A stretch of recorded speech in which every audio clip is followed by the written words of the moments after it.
Hey guys, Assalamualaikum. It's me Nina and welcome back to Nina Story. Dah 2-3 hari ni kan viral gila pasal kes finalis MasterChef Malaysia dengan ex-husband dia yang bunuh pembantu rumah dorang. Ramai yang tak sangka bekas peserta MasterChef yang biasa kita tengok masak-masak dekat TV boleh buat benda kejam macam ni. Dekat media sosial pun penuh dengan komen-komen yang marah dan ada yang cakap dahlah finalis MasterChef, kenalah tahu apa erti kemanusiaan. Masak sedap tapi hati busuk. Lepas tu ada gambar dia yang Nina tengok, bila pihak media ambil gambar dia, siap boleh posing senyum-senyum lagi. Memang psycho. Jadi macam biasalah, kalau korang nak tahu macam mana kejadian kali ni, ataupun mungkin korang dah pun tahu maklumat tentang kes ni tapi mungkin tak tahu selebihnya macam mana, jadi tengok video Nina sampai habis, okay? And so without wasting any time, let's get started. So jom Nina cerita dekat korang apa sebenarnya yang terjadi dan hukuman apa yang dikenakan ke atas pasangan ni. So pasangan ni adalah Etika yang berusia 37 tahun yang pernah masuk final MasterChef Malaysia, dan ex-husband dia pula bernama Amri, 44 tahun.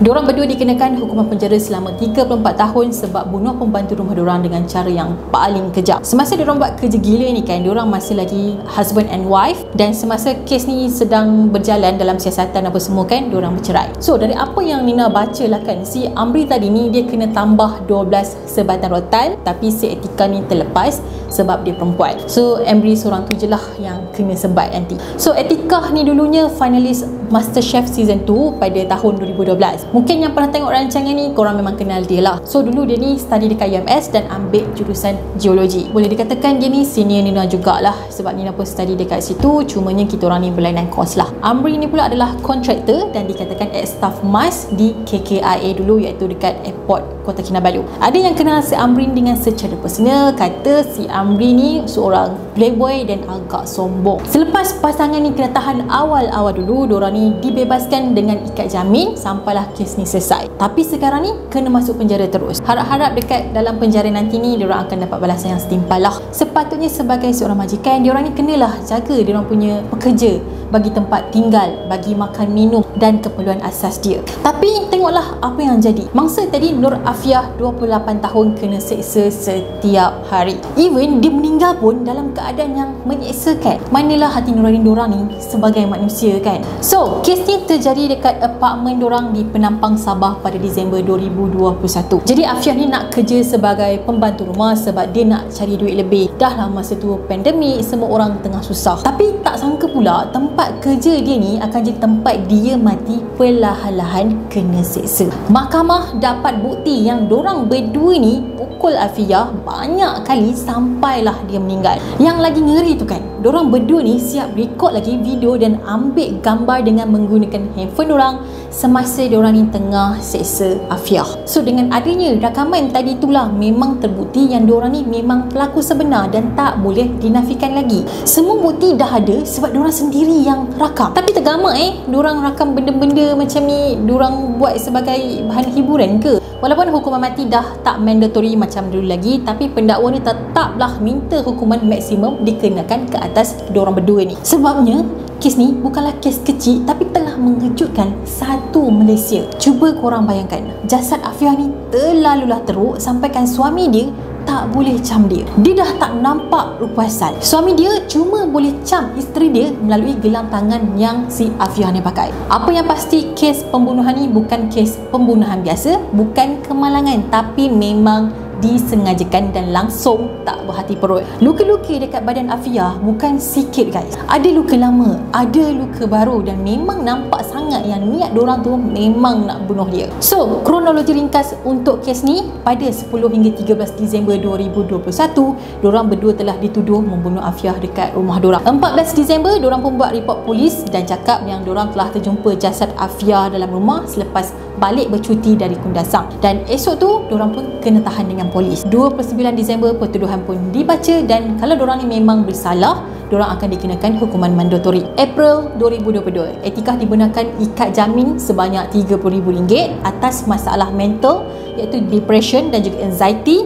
Pada masa yang sama, dia masih lagi ada anak yang kecil. Oktober 2024, Amri juga dibenarkan ikat jamin RM30,000 tambah deposit RM10,000. Kemudian tak lama lepas tu, mahkamah telah memutuskan yang diorang ni kena bela diri, dan ini bermaksud kes akan bermula. Dan sekarang dah terbukti yang diorang ni memang bersalah dan dijatuhkan hukuman penjara. Ada yang kata hukuman 34 tahun tu sikit sangat, tak sepadan dengan apa yang diorang dah buat. Betul, Nina pun memang setuju. Tapi apa yang Nina bacakan, kalau kes ni jadi dekat Indonesia, paling-paling pun 15 tahun penjara je. Kalau pandai sogok sikit, 3-4 tahun dah boleh bebas. So ya, 3-4 tahun dalam penjara tu agak lama, tapi still jugalah sepatutnya nyawa dibalas dengan nyawa kan. Sebab apa yang diorang buat dekat Afia ni memang tak boleh dimaafkan. So, apa sebenarnya yang diorang dah buat dekat Afia sampai semua orang marah yang teramat sangat? Dr. Nur Hayati dari unit forensik pergigian HKL cakap yang dia sendiri cek jasad Afia. Doktor tu kata ada 8 kecederaan tisu lembut dalam mulut Afia dan 6 gigi kacip dia telah pun patah. Semua injury ni konsisten dengan serangan ganas dekat area muka, terutamanya di area mulut. Ada lagi yang mengerikan guys. 2 gigi kacip bahagian atas paling teruk rosak. Ada tanda-tanda yang gigi mangsa ni dicabut secara paksa sampaikan tulang rahang dia pun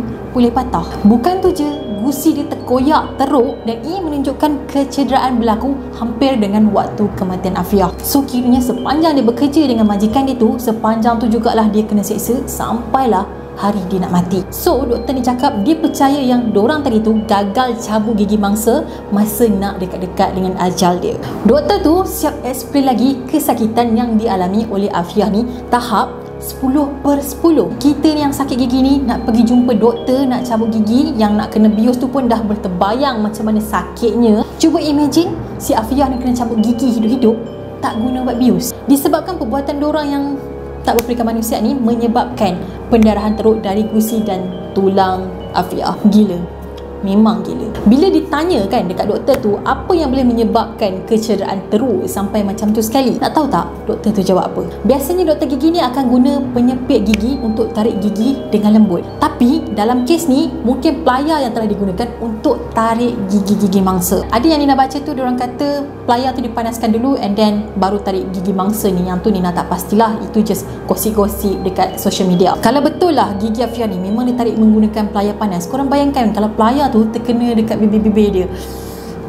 Apa yang lagi mengejutkan tu, kecederaan gigi ni berlaku betul-betul sebelum si mangsa ni meninggal. Even masa dia meninggal tu kan, luka-luka tadi ni masih ada yang terbuka dan belum sembuh lagi. Dikatakan sepanjang mangsa ni bekerja dengan dorang, dia langsung tak dilayan dengan baik. Gaji tak dibayar dan tak dibenarkan pulang ke kampung halaman. Maksudnya dia dikurung dalam rumah dorang dan tak dibenarkan keluar sampai dia meninggal. Masa awal-awal dorang buat report pasal kematian Afia ni kan, dorang cakap yang Afia ni terjatuh. Masa dorang sampai dekat rumah, Afia memang dah tak sedarkan diri kat atas lantai. Tapi suspicious sangatlah cara dia meninggal kan. Takkanlah jatuh sampai muka dia dengan mulut dia ni terkoyak rabak. Kalau korang nak tahu, diorang berdua ni dibela oleh peguam yang famous, Datuk Ram Singh dan juga Datuk Sri Rakbir Singh. Tapi hebat macam mana pun lawyer ni, dengan bukti yang jelas, so memang susah nak lepas. Sampai sekarang ni tak tahulah apa motif sebenar diorang buat dekat Afia macam tu sekali.